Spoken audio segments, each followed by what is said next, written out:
सुनिएगा। धनन धनन तेरी नौबत बार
एक शेर याद है आप लोगों को देखकर, सुनिएगा।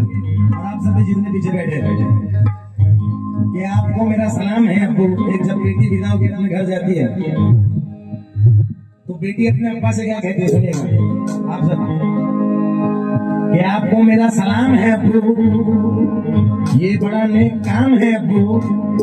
आपको मेरा सलाम है अब्बू, ये बड़ा नेक काम है अब्बू। आपने एक बेटी का घर बसाया है, आपने एक बेटी का घर बसाया है, आप पे दोज़ख हराम है।